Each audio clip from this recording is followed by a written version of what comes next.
Comenzar con el tema de probabilidad condicional, que es el teorema de Bayes.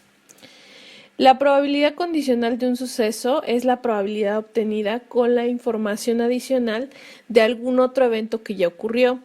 Probabilidad de B, cuando A ya ocurrió, denota la probabilidad condicional de que el suceso B ocurra, dado que el suceso A ya ocurrió, y puede calcularse dividiendo la probabilidad de que ambos sucesos A y B ocurran entre la probabilidad del suceso A. Y tenemos la siguiente notación, que es probabilidad de B, cuando A ya ocurrió, es igual a probabilidad de A y B, o A intersección con B, entre la probabilidad de A, ¿sí? Vamos a ver un ejemplo muy sencillo. Dice, una fábrica de enlatados produce 5,000 envases diarios. La máquina A produce 3,000 de estos envases, de los cuales el 2% de los envases están defectuosos, y la máquina B produce los 2,000 restantes con un 4% de envases defectuosos. Determinar, inciso A, la probabilidad de que un envase que elijamos al azar esté defectuoso. Inciso B, si el envase que se eligió resulta ser defectuoso, ¿cuál es la probabilidad de que provenga de la máquina A y de la máquina B? O sea, vamos a calcular para ambas máquinas. Lo que yo les digo aquí que hagan siempre es un diagrama, ¿sí? En un diagrama como de arbolito, en donde aquí comenzamos, tenemos 5,000 envases en total y tenemos máquina A y máquina B. De esa máquina A, el 60% se produce del total de envases, que sería 3,000 envases. ¿Cómo sabemos cuál es el 60%? ¿Cómo sabemos nosotros qué es el 60% el que se produce? Bueno, pues hacemos una simple regla de 3. Son 5,000 envases en total, que es el 100%, y sacamos qué porcentaje produce la máquina A, ¿sí? Al igual que la máquina B, aquí ya por default ya sabemos que es el 40%, que son 2,000 envases. Cada una de las dos máquinas a su vez produce envases defectuosos y envases no defectuosos. De la máquina A, el 2% son defectuosos, o el 0.02, que es lo que vamos a utilizar aquí en este caso. El 98%, entonces, lo que resta no son defectuosos, por lo que tenemos 0.98 de envases no defectuosos de la máquina A, mientras que de la máquina B tenemos un total de defectuosos del 4%, de 0.04, y no defectuosos pues el resto, que sería 96% o 0.96. Entonces vamos a calcular primero en inciso A qué probabilidad hay de que al sacar un envase esté defectuoso. ¿Y qué vamos a tomar en cuenta? Pues únicamente los defectuosos. Los no defectuosos no nos interesan por ahora. Entonces vamos a multiplicar 0.6, que sería el total de envases producidos por la máquina A, por el total de envases defectuosos, ¿sí? Que sería, o la probabilidad de que salga defectuoso, sería 0.6 por 0.02, y a este se le vamos a sumar a los de la máquina B, que sería 0.4 por 0.04, y esto nos daría un resultado de 0.028 o 2.8%.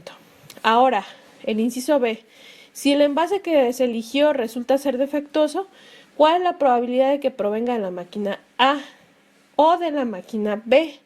Vamos a calcular de la máquina B. Es indiferente si ustedes calculan primero uno u otro, no hay problema. Entonces, aquí nosotros tenemos que centrarnos en la máquina que se nos está pidiendo. En este caso es de la máquina B. Aquí tenemos que calcular probabilidad de que provenga de la máquina B, dado que ya nos salió un defectuoso. El defectuoso ya nos salió. Ahora vamos a buscar qué probabilidad hay de que haya salido de la máquina B. Entonces nos vamos a centrar únicamente en la máquina B.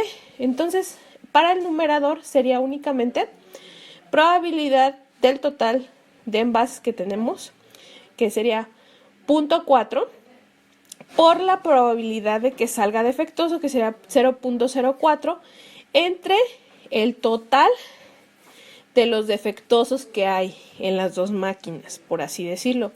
Entonces sería entre probabilidad de que salga defectuoso únicamente. Los no defectuosos no nos interesan. Y eso nos daría un total de 0.57 o 57% de que provenga de la máquina D. De la máquina A, pues únicamente aquí como son dos eventos, acuérdense que esto que vemos aquí es el 100% o 1. Entonces, para calcular de que haya salido la máquina A, pueden hacer lo mismo de acá, del inciso B, pero aquí únicamente en el numerador tomarían en cuenta la máquina A.